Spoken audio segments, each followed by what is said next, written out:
Hey, Kevin Yates here. Now I want to talk to you today about one of the most important and powerful reasons why most people fail to achieve whatever goals that they have. All right, and this is such a big stumbling block and it's so powerful, but it's a lot of times we don't even recognize the power that it has and how it sabotages us and keeps us from achieving those goals that we have. So whatever those goals are that you've been working on achieving, and for whatever reasons you keep coming up short, you just can't seem to gain any ground on it, and you start to feel like you'll never get there. These goals are impossible.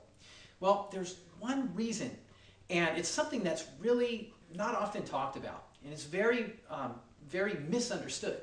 So what is it that I'm talking about? Well, it's right up here. It's your beliefs. So if you're wondering, well, what do my beliefs have to do with this? Well, bear with me for a second. So here's what it is, or here's how it goes.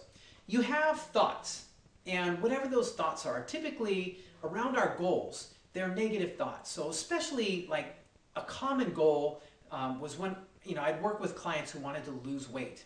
So they want to lose weight, but they'd seem to be doing everything right. They'd eat well, they'd exercise, but they had these thoughts, right? And there's these negative thoughts. So whatever these goals are, think about the negative thoughts you have. So for example, with some of the weight loss clients, those were the thoughts that every time they look in the mirror at themselves, they'd have those thoughts about how they hated their body, how they'd look at their body and feel like, man, I'll never lose weight. I hate the way my stomach looks. I hate this, I hate that, right? Or they'd get on the scale and they wouldn't lose any weight, and they'd get upset. Oh, God, I can't lose weight no matter what I do.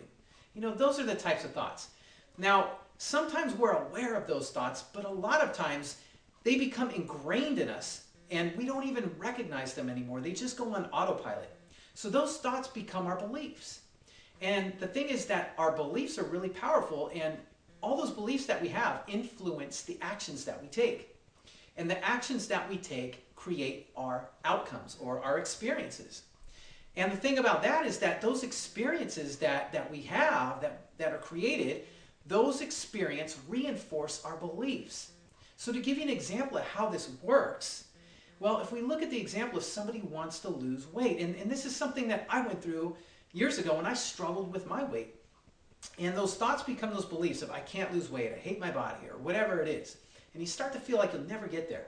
So now let's say it's a Friday or Saturday night, and you go out to the restaurant and you're looking at the menu, right? And over here you've got the foods that you need to be eating that will support your weight loss goals. But over here there's those ones that, they taste good and they look good and you really want it, but you know that if you eat those, they're not going to support the weight loss goals you have, right?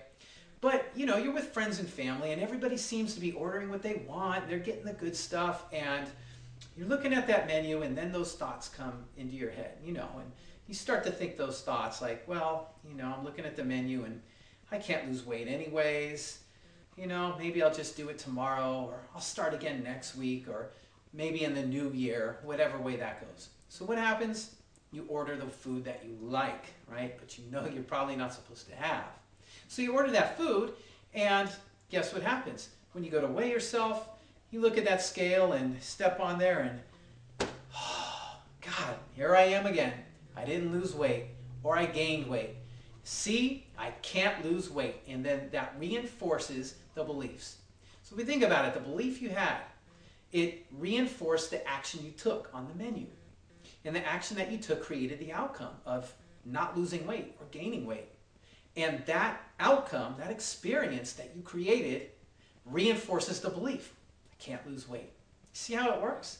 So it's the same if you apply that to other goals or areas in your life that you're coming up short on. Really, we have to look at the beliefs inside us because they're a huge stumbling block. And until we change those beliefs, we'll continue to struggle and fail and come up short when we're trying to achieve those goals that we want. All right? So again, change the beliefs and you'll change your outcomes. Because the outcomes that happen to us, whether we like it or not, or whether we're aware of it or not, every outcome that we've got, guess what? We're creating it. We're creating it by the actions that we take. We're not always aware of it, but it's there. All the actions that we take.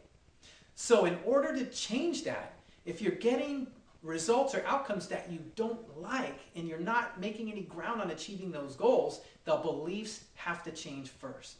Change what's inside here and you'll change what you're trying to achieve out here. All right, so leave me a comment below. Let me know what you think if this video helped you out, and I'll talk to you again next time.